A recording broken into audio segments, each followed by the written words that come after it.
Welcome back to Foiling Week 2022 and the Foiling Week Forum. This is one of, well over a dozen forum sessions that have been really far-ranging this week, along with the Foiling Film Festival that's going to be happening this week, all the trials that are happening right outside our door in Lake Garda. I'm your host, Chris Museler, and we've been rocketing through these sessions. This session, before I introduce our guests, we were talking to an F-14 fighter pilot and a Vendée Globe sailor just before this in a pre-recorded session. We were talking about psychology. This isn't about psychology, but this also is not about the technology that drives foiling, which is the majority of foiling. We're talking about, the craft, the design of the craft, how to handle it, materials science, all that fun stuff. This is a little bit of a different angle. I think we talked a little bit about this in the last Foiling Week about the development of foiling board sports and the influence that manufacturers have on the image of hydrofoiling. And in this case, we're going to talk about events. And, it seems like the people that race in the events, that run the teams in the events, the people that create the events have kind of even though it seems like a weird term, I call it a disproportional influence on the sport, because foiling is still at such an infantile stage. Events are just really new. So without further ado, on my left, we have Mirko Babini from the IKA, the International Kiteboarding Association. And Mirko is involved with a lot of kitefoiling events over the years. He's been a pioneer in kiteboarding events, wind sport events, now wing foiling events for men and women. And then we have Terry Hutchinson, who is, what would you call yourself? You're the skipper, CEO of American Magic, the America's Cup team. Yeah, my official title is I'm the president of sailing operations and the skipper for New York Yacht Club American Magic for AC 37. Awesome. And that's just probably, it seems like a long title, but it probably doesn't even remotely cover what you have to do for the team. We're working on it. I think Cool. Hopefully I get a little bit more in my wheelhouse, when we get closer to boats in the water and stuff like that. But, right now we're in that part of the process where really the designers are designing and about the only thing I can do is listen and not upset the flow of the work, because the guys are really, really smart. And it's exciting to listen to their communications and to listen to how they're thinking. Cool. Well, it sounds like that's a sign of a good leader. Well, we'll see. Cool. And so one of the main reasons why I brought these two individuals here is because, foiling's really new. Terry's been involved with the America's Cup for an awful long time, and also was involved with Artemis Racing at the very beginning of foiling in the America's Cup and all the way through to now. He's been a member of American teams, a New Zealand team, I think, and so has an awful lot of experience, and he's a very decorated sailor and an influential sailor in the United States. And as far as the America's Cup is concerned, not just being a team leader and a sailor and a skipper in these foiling boats, but you're an image. Things that come out of your mouth influence what people are looking to see in the future of our sport. And in Mirko's case, as kite surfing has developed, kiteboarding, and now that kiteboarding's in the Olympics, kite foiling with a men's division and a women's division, and now there's a new discipline, which is wing foiling, and there's the GWA, the Global Wing Sports Association. And Mirko's involved in the very first organized racing of wing foils as well, and professional wing foiling. So we want to talk to these individuals. I know we have two gentlemen here. We had two women lined up too, but they're really busy too. And so we're going to just talk about balance, and on Terry's side of things, the advent of the AC40, and you're going to correct me maybe on how I mention these things, in developing a team for the New York Yacht Club and American Magic for the women's. And then with Mirko, what kind of approaches and thoughts do you have, and how do you create a new sporting events where you want to get the balance and the mix of culture just right? So let's start with Mirko. Let's talk about the advent of professional kite foiling events. How did that develop for you, and did it happen very quickly, or did you use some of your experience with other water sports events to make sure that there was a gender balance and the way you introduced the sport wasn't maybe too cutthroat, like sport can be?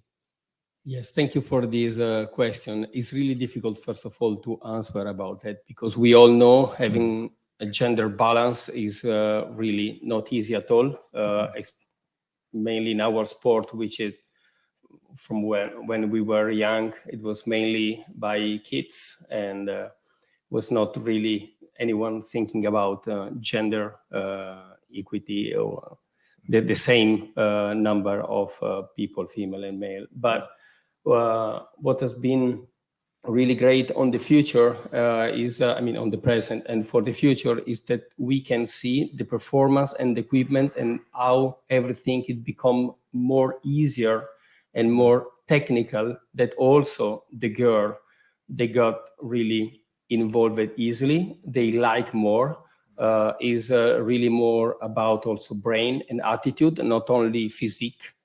And this is something that really help a lot to have more girl involved and more, let's say, equity on gender. About inventing a new format, that I can tell you was not easy at all, because as you can imagine, everyone that is thinking on the future and start to develop something just because it's an idea is really difficult, because at the beginning, everyone is against you or they don't absolutely understand you. And you have to really continue developing. And just to let you know, just briefly, if you allow me, we start thinking about kite foiling on more or less 2010. And when it was at the short frame 2012 short Olympic time for kiteboard racing, it was on a normal board with 3 fins. And then we already starting having canting fins, some bended fins to have a kind of, let's say, half foiling.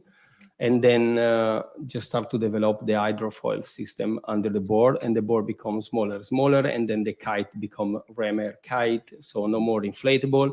Everything was a kind of long process, and I must say around 2014, 2015, we start to have a clear vision and say, okay, that is gonna be the perfect performance equipment, which it will bring us to the great, with a great format to have it into the Olympics. So we really start to be committed. And then, so 10 years of our life, my personally, and from my friends, Markus Wettner, from the IKA, we were really committed, and we push it strong as much as we can. And we will love it in 2024, looking all the kite foilers, men and female, into different fleet, trying to perform as much as they can for the first medal ever. I guess it's gonna be awesome.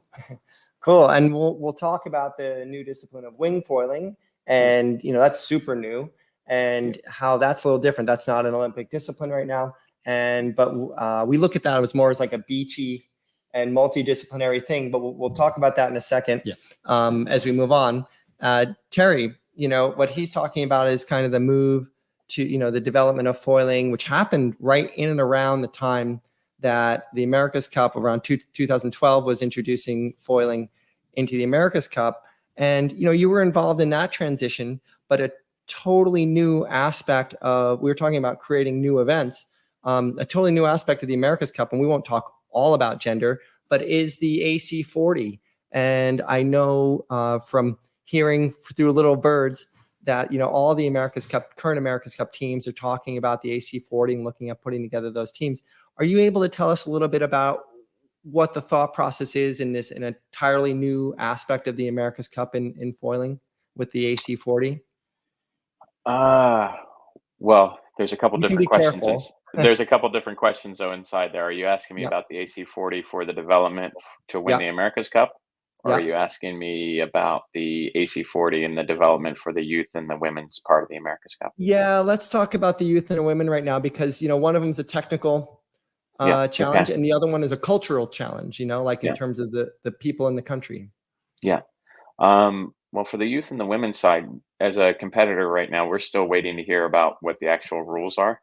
Mm-hmm. So I think what you're saying is a little bit like arguing against world peace. There is no argument against world peace. Yeah. Right. I mean, everything you're discussing and we're discussing here makes absolute sense. Yeah. The challenge that we have right now is we don't know what the landscape is yet for these events and for these competitions. So it's difficult to get your head around until you actually know. You don't know, Mm-hmm. and so I'm conservative, Mm-hmm. because I would love to have world peace. I think it would be a great thing for our planet, and at the same time, until I know for sure how we're going to get there, I don't know, and I don't I don't want to set.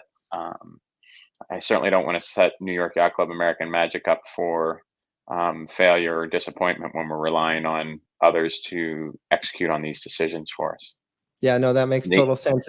the boats themselves, the, the boats, the AC-40 is going to be an awesome piece of equipment, and Mhm. it is not going to be a boat that when you think about putting somebody with foiling experience or even limited foiling experience in this thing, the boat's going to go 40 knots, 45 knots across the water. So we're going to need to make sure that the development of those sailors um, happens in a proper way, so that we don't you know the speeds the boats go, you don't want to set anybody up for failure. So Mhm. I'm excited to see them, because from a performance perspective, they're going to be almost as fast as a 75. Mhm. Is there anything, is there anything that that the country or other MNAs can do to, even not having to do with the America's Cup, but to prepare sailors for more high performance sailing? Do you think that's important, in our country, in other countries, to develop really high speed sailing capabilities from a younger age? Or is the Well, normal pathways okay right now? I mean, the Are short they? answer is, I think in the 2028 Olympics, and correct me if I'm wrong on this, but I think by 2028, 60% of the classes are going to be foiling. Yeah, yeah, that's probably And pretty close.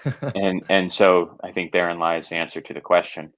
Mhm, Our challenge is to make sure that there's a pathway and availability of boats for younger sailors, the younger generation um, that are not just sailors, but mhm, cross the economic spectrum inside the United States. And the more we can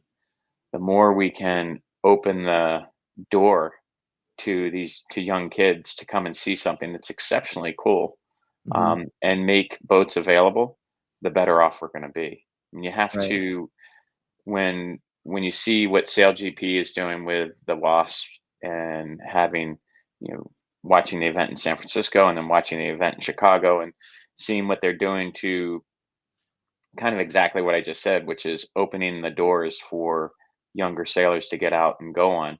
I mean, Mhm. that's exactly what you need.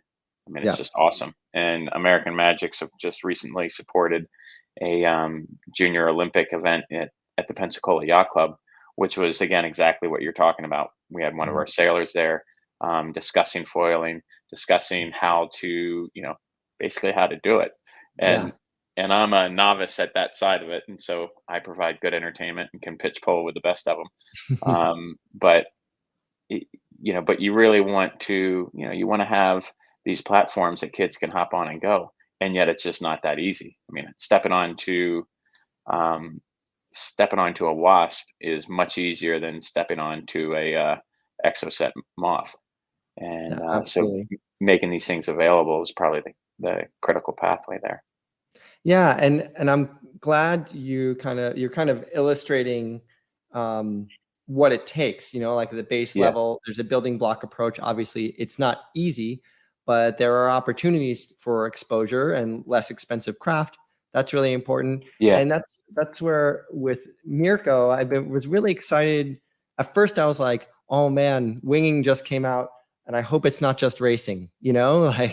Like I hope that the people who start the events think of a way to make it kind of fun, like what the twin tip racing is like with the Youth Olympics and World Championships. So, and like, it's very playful the way Terry's, the exposure that Terry's seen. It's very playful the way they do it. When you guys were talking about wing foiling, how important was it to keep it light, in terms of your formats and how you presented the sport? Yeah, first of all, we have to think about that wing foiling just show up. So not even 2 years, 2 years and a half ago, I got my first wing in my hand. Mhm. And let's say for me, coming from windsurfing past many years and kite foiling, it took me like, let's say 5 minutes to get into foiling and to do the first jibe. So it was a quite 5 minutes, Mirko? maybe 7, I must say. Yeah, it was quite easy. I can tell you. That's It's awesome. not a joke. Not for you and me, Terry, or anyone else. I have yet to execute a dry maneuver in my moth. No, but again, is really close to windsurfing on what the sail is has to be managed. And if you are a kite foiler, it's super easy how to understand how the balance is directly on the wing, because I mean you don't have to go over 30 knots like the kite is. Now when you learn on the kite, even the youth foil is 25, 28, but the normal Formula kite is easy over 30. So foiling on the wing, average speed is between 14 to 18. Yeah, it's a lot slower. You know, it's way slower. It's quite easy to get the balance and all the maneuver on it. So again, it's super. I'm gonna have to take your word on that one, Mary. Terry, I win already a couple of beer. I have a couple of tips to get into the water, and I'm pretty sure you will shortcut some maneuver and something. All right. But I love your optimism. Tell us about the decisions in terms of the early formats, because it's not just straight up racing and winging. No. And I guess my point is that when you have a new discipline. Yeah, right now we're still discovering. I must say there is no real format. It's almost impossible to say you go straight in the right format, because equipment is changing, hydrofoil system is changing, new eye aspect ratio, foil under the board is getting smaller, the wings are getting stiffer and more flat. So everything is changing every single, say, trimester. Right. So there is no way that you can figure out how to have the right course or the right format to do it well.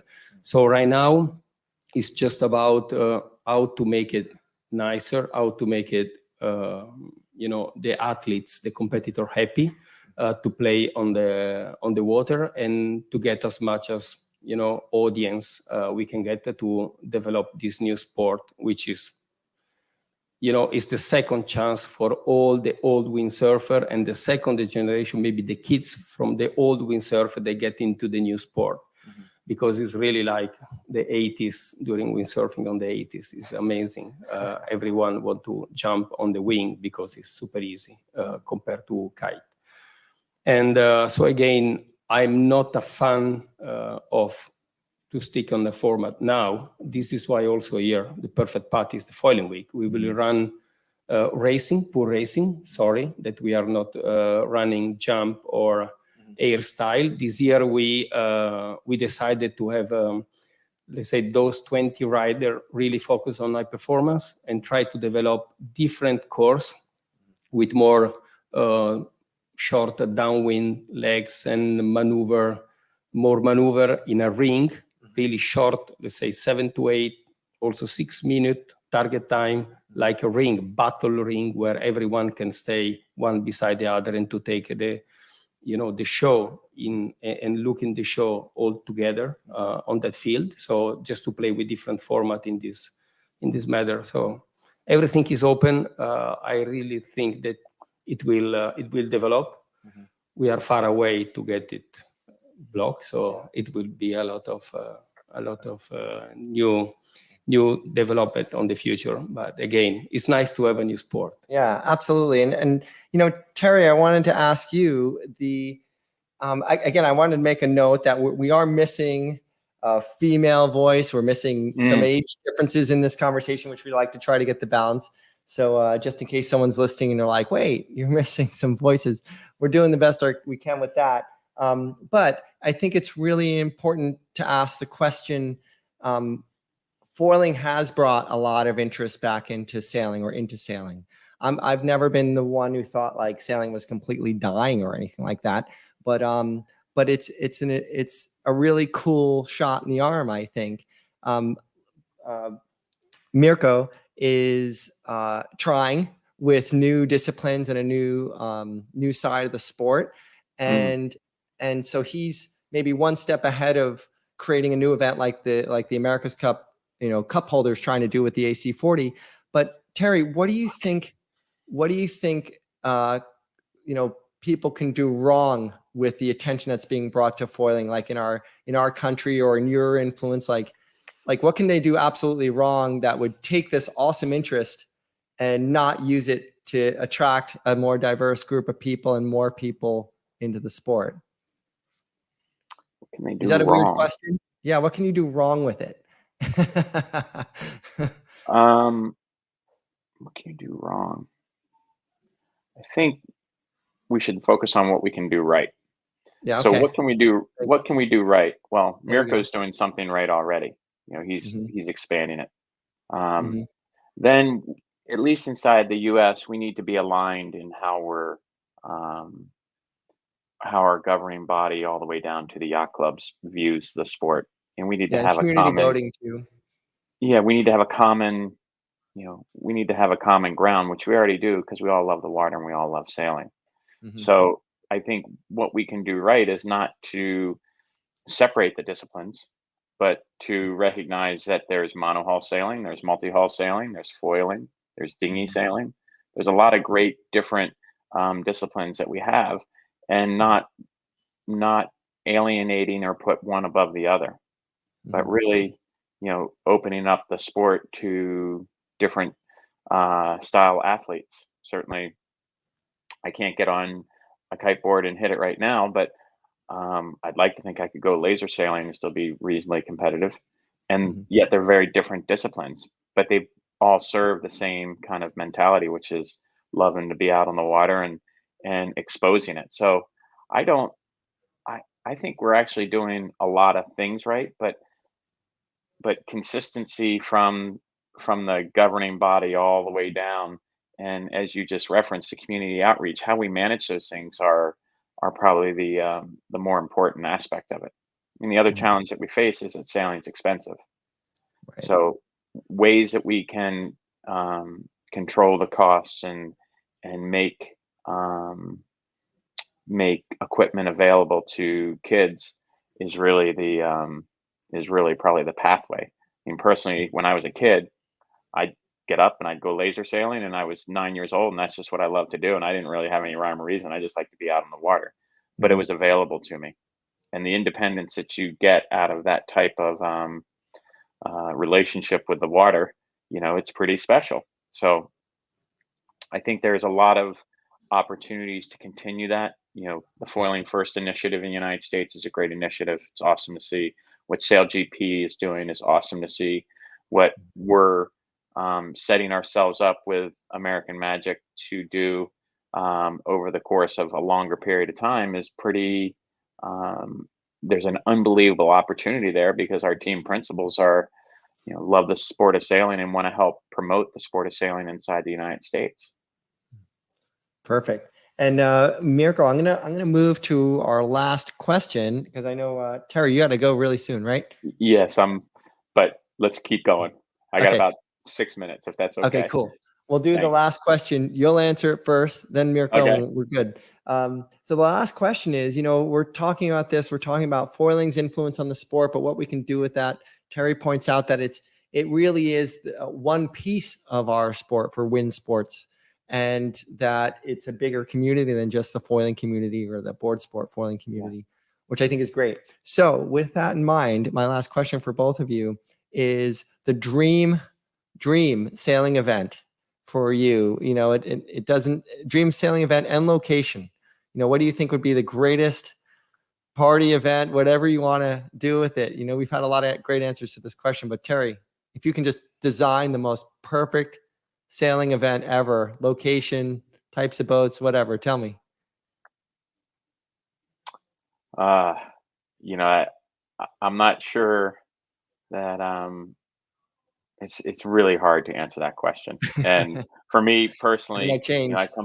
I come from a different generation. I would suspect I hop on what Mirko's trying to do, and I'm a fish out of water, so to speak. But I bet you if Mirko hops on a TP52, it's probably the same thing. And Right. so so for me, what is the ideal event? Well, Mhm. the ideal event probably is 3 or 4 different events inside one big one, where Cool. we're demonstrating and racing at the highest of levels inside the sport, but we have different disciplines of the sport on display. And I think that's the unique opportunity within American Magic and the America's Cup. Is that's truly the vision of what our principals have. And we have all these great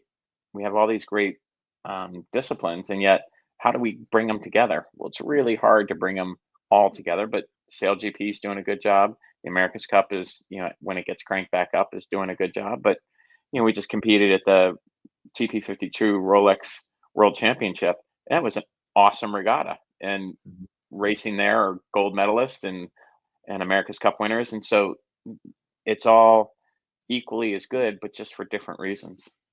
Right. But I like that idea of figuring a way to do the different components, and in San Francisco, when they had the Youth America's Cup, I thought that was an excellent addition to the event, Yeah, brings in yeah, a no, different well, demographic, group of people type of yeah. boat. Mhm. Again, world peace, right? It's awesome. Yeah, exactly. Something Totally. it's something to strive for. Absolutely. And Mirka, and No, I think my answer is gonna be almost close to the third one, but about the inclusion and about how difficult it is from our point of view as an organizer to try to bring more thing into the same event, just to show up that sailing is not only foiling now for us, because we all come from, my path is from windsurfing, and I did all the from Melges, from Tornado, everything I touched in my life, luckily. So I have quite a good vision about sailing. So when we started to have the foiling thing, they said, you are the one that just look about speed, you are not a sailor. I mean, come on.